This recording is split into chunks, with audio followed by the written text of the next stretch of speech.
যেমন অনেকের কাছে পুজো হয়, পার্বণ হয়, ঈদ হয়, ইত্যাদি ইত্যাদি হয়।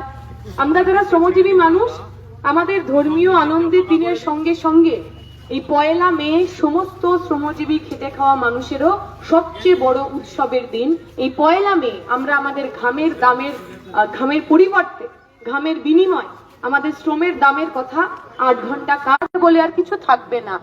আগে নিয়ম ছিল, আপনি যদি 10 ঘন্টা কাজ করেন, 8 ঘন্টার চেয়ে বেশি কাজ করেন, আপনাকে ওভারটাইম দিতে হবে, আপনার যে শ্রমের দাম সেই দাম দিতে হবে। নতুন শ্রম আইন বলছে, আপনার মালিক যদি আপনাকে চায় 10 ঘন্টা, 12 ঘন্টা, 14 ঘন্টা যত খুশি কাজ করাতে পারে, কোথাও কোনো শ্রম আইন লাগু হবে না।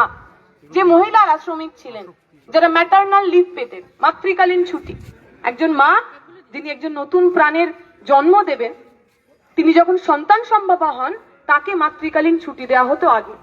এই নিউ লেবার কোড, নয়া লেবার আইন, আমাদের লিফলেটটা পড়ছিলাম, সেই লিফলেটে আপনারা খুব স্পষ্টভাবে দেখিয়েছেন কি করে ওষুধের দাম বাড়ানো হয়েছে, কি করে জিএসটি চাপানো হয়েছে, কি করে রাষ্ট্রায়ত্ত সংস্থা, যে সংস্থাগুলো ওষুধ তৈরি করত, সেগুলোকে ইচ্ছা করে বন্ধ করা হয়েছে, কি করে প্রায় 35টা ওষুধ প্রস্তুতকারক সংস্থা 900 কোটি টাকার ইলেকটোরাল বন্ড নরেন্দ্র মোদীকে দেওয়ার মাধ্যমে ওষুধের দাম যথেচ্ছভাবে বাড়াতে পেরেছে।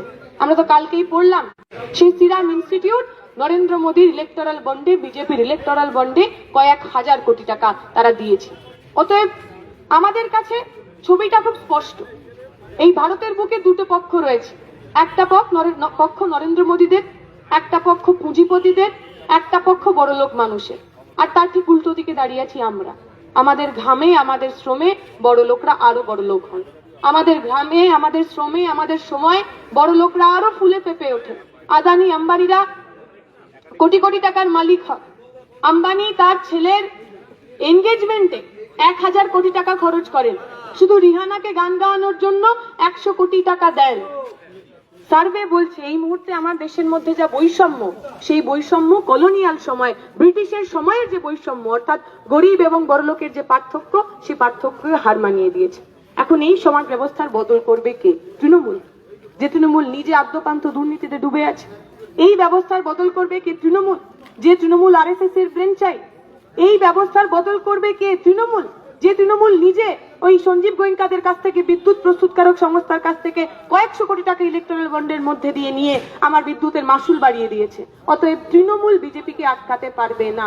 তৃণমূল যতই গাল ভরা কথা বলুক, যতই বড় বড় কথা বলুক, পুঁজিবাদের বিরুদ্ধে লড়াই করার জন্য যে আদর্শগত হাতিয়ার, সেই আদর্শগত হাতিয়ার তৃণমূলের নেই।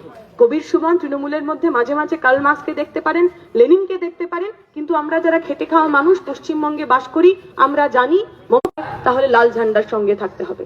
আমার কমরেডরা, বন্ধুরা, আপনারা সমস্ত কিছু উপেক্ষা করে ইউনিয়ন করেন। আমরা বলি ইউনিয়নটা আমাদের কাছে সবচেয়ে বড় হাতিয়ার। Union makes us strong.